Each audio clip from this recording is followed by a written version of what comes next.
It's just good night. This is Chris James for CGR Dad Sleep ASMR.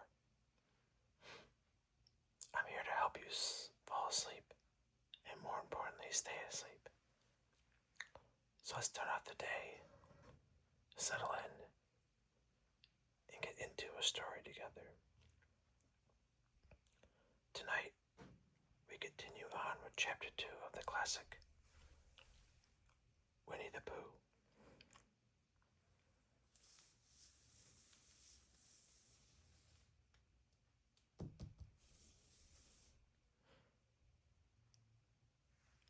So without more ado, let's begin.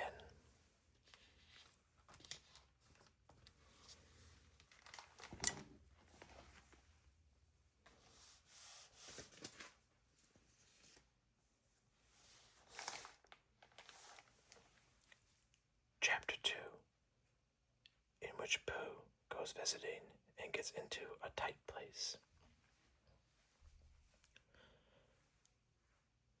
Edward Bear, known to his friends as Winnie-the-Pooh, or Pooh for short, was walking through the forest one day, humming proudly to himself. He had made up a little hum that very morning as he was doing his stoutness exercises in front of the glass. Tra-la-la, tra-la-la, as he stretched up as high as he could go, and then tra-la-la, tra-la-la, hope-la, as he tried to reach his toes. After breakfast, he had said it over and over to himself until he had learnt it off by heart. And now he was humming it right through properly. It went like this. Tra-la-la, tra-la-la, tra-la-la, tra-la-la, rum-tum, diddle-tum, diddle, iddle, diddle, iddle, diddle, iddle, diddle, iddle, rum-tum-tum, diddle-um.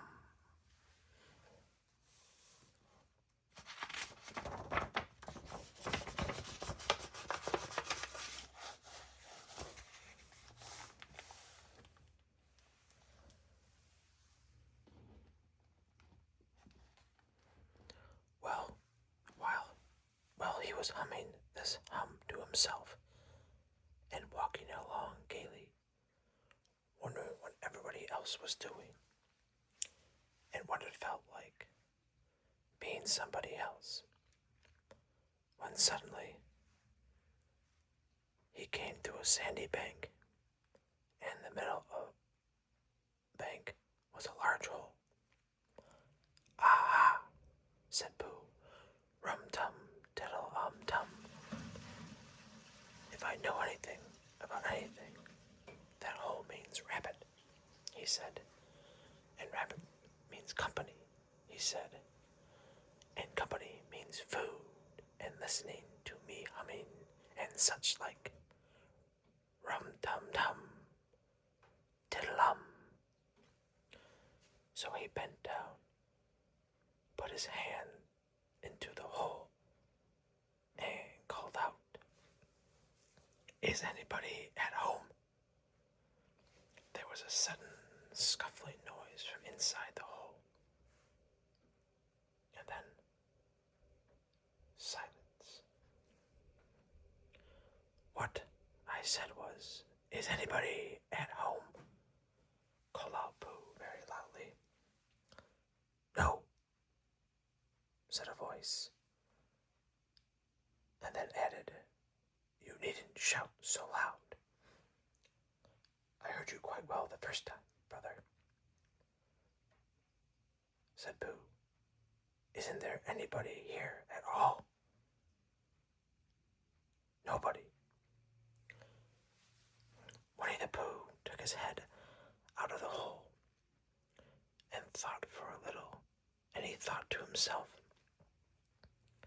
There must be somebody there, because somebody must have said nobody. So he put his head back in the hole and said, "Hello, Rabbit.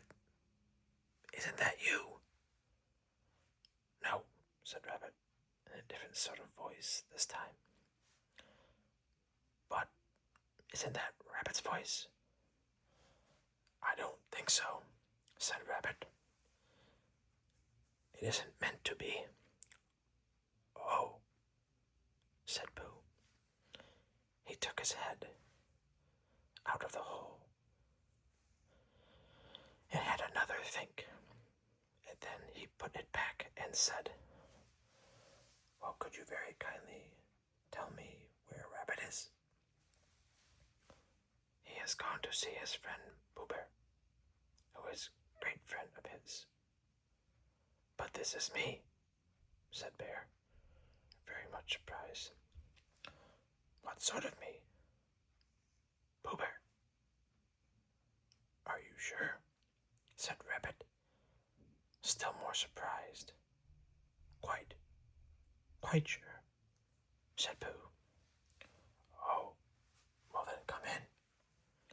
So Pooh pushed and pushed and pushed his way through the hole, and at last he got in.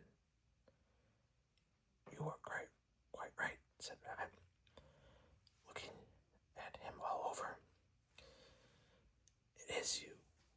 Glad to see you. What do you think it was?" "Well, I wasn't sure you knew how it is in the forest. One can't have anybody coming into one's house. One has to be careful. What about a mouthful of something?"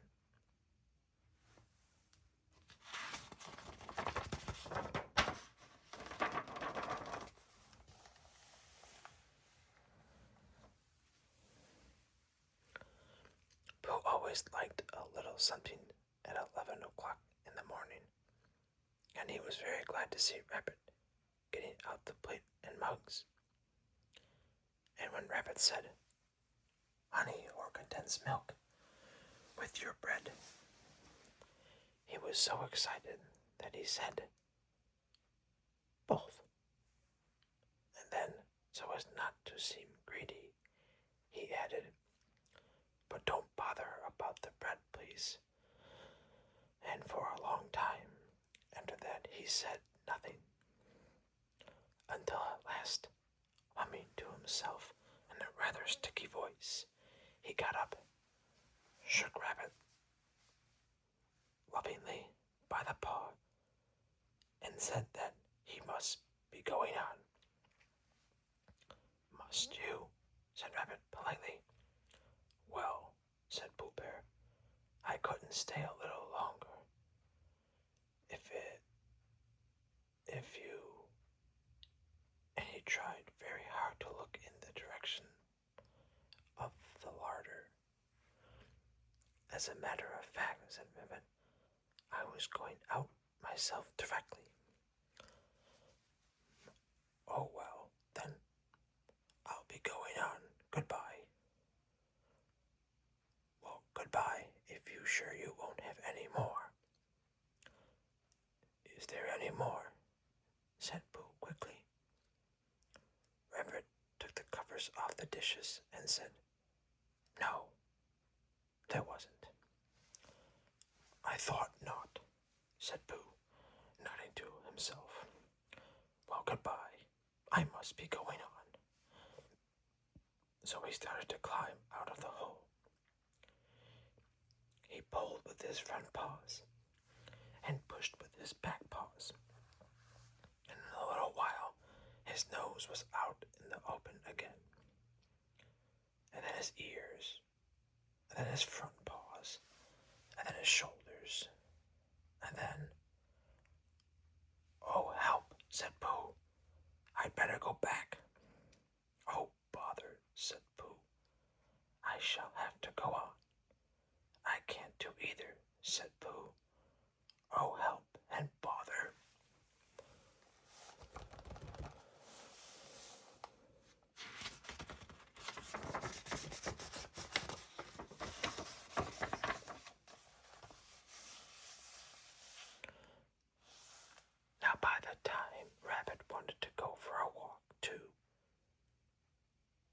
finding the front door full, he went out the back door and came round to Pooh and looked at him. "Hello, are you stuck?" he said. "No," said Pooh carelessly, "just resting and thinking and humming to myself. Here, give us a paw."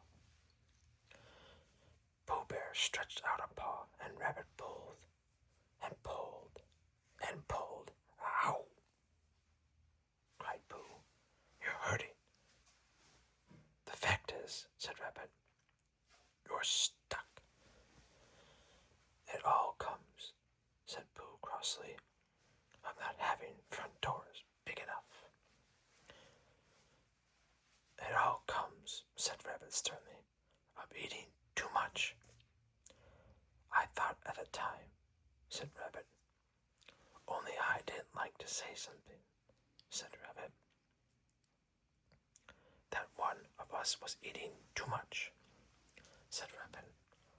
"I knew it wasn't me," he said. Well, I shall go and fetch Christopher Robin." Christopher Robin lived at the other end of the forest, and when he came back with Rabbit and saw the front half of Pooh, he said, "Silly old bear," in such a loving voice that everybody felt quite hopeful again. "I was just beginning to think," said Bear, sniffling slightly, "that Rabbit might never be able to use his front door again. And I should hate that," he said. "So should I," said Rabbit. "Use his front door again," said Christopher Robin. "Of course he'll use his front door again." "Good," said Rabbit. "If we could pull you out, Pooh, we might push you back." Rabbit scratched his whiskers thoughtfully and pointed out that when once Pooh was pushed back, he was back, and of course nobody was more glad to see Pooh than he was. Still, there it was. Some lived in trees and some lived underground. "And you mean I'd never get out?" said Pooh. "I mean," said Rabbit, "that having got so far, it seems a pity to waste it."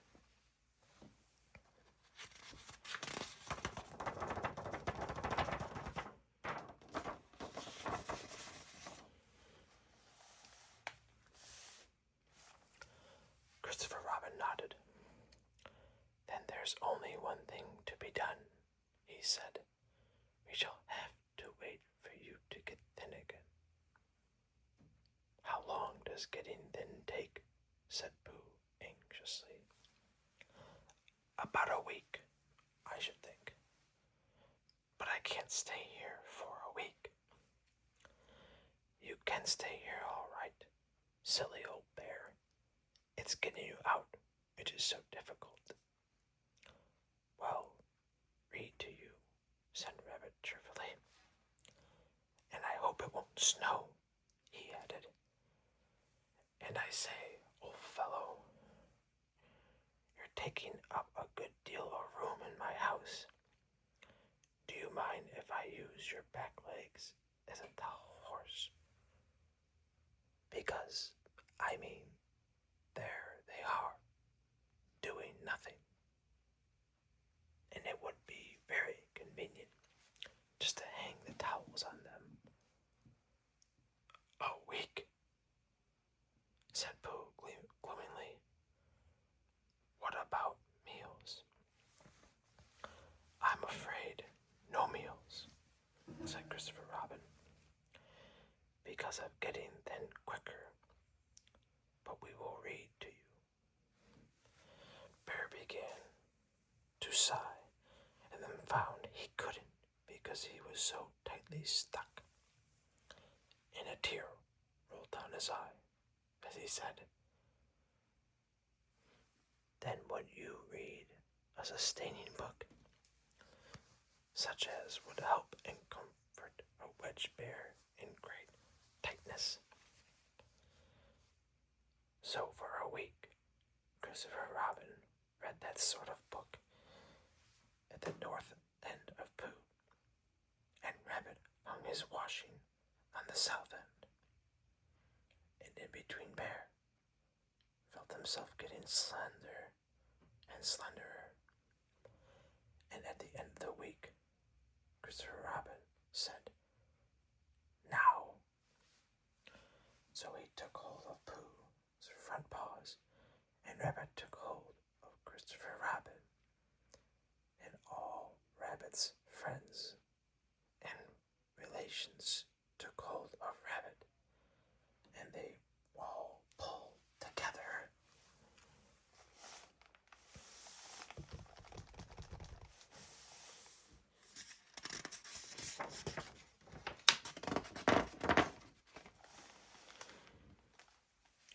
And for a long time, Pooh only said,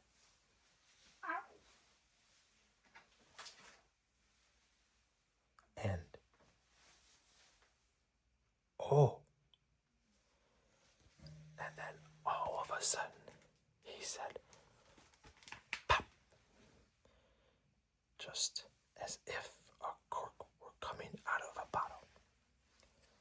And Christopher Robin and Rabbit, and all Rabbit's friends and relations, went head over heels backwards.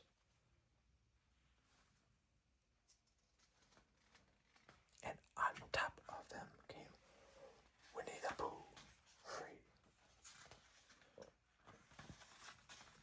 So, with a nod of thanks to his friends, he went on with his walk through the forest, humming proudly to himself. But Christopher Robin looked after him lovingly and said to himself, "Silly old bear."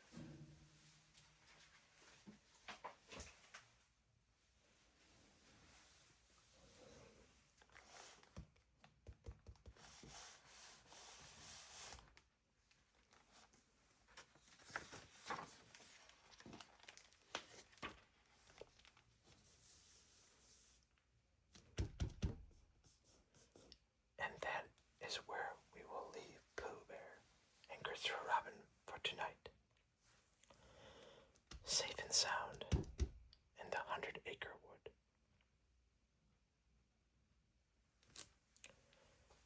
Before you drift off to sleep, I want to share my weekly sleep technique with you.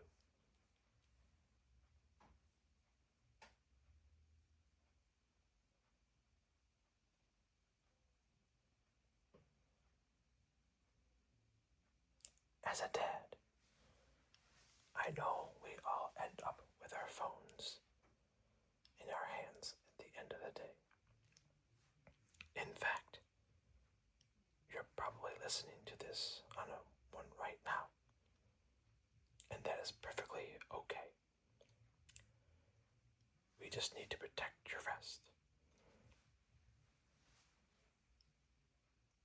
Your brain is incredibly smart, but is easily tricked. It is hardwired to wake up the second it sees blue light.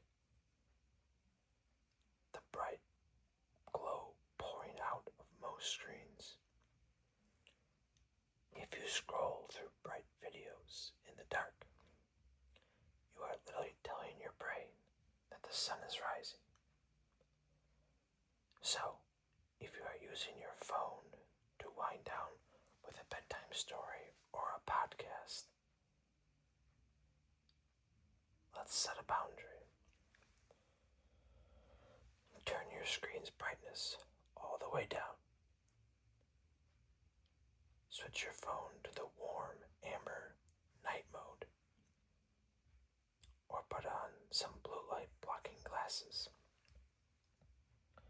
Better yet, once you find the video that helps you relax, just turn the phone face down, let your ears do the work, and fool your brain into knowing the sun has truly set.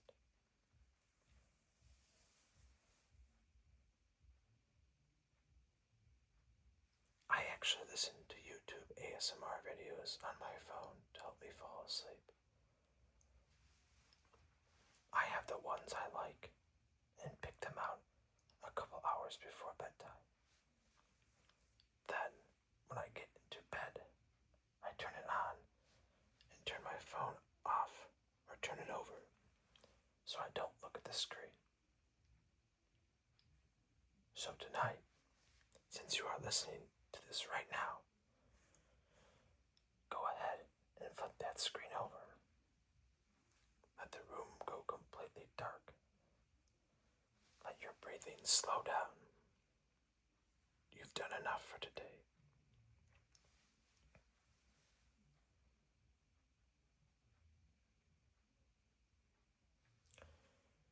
From Chris James at CGR Dad Sleep and ASMR.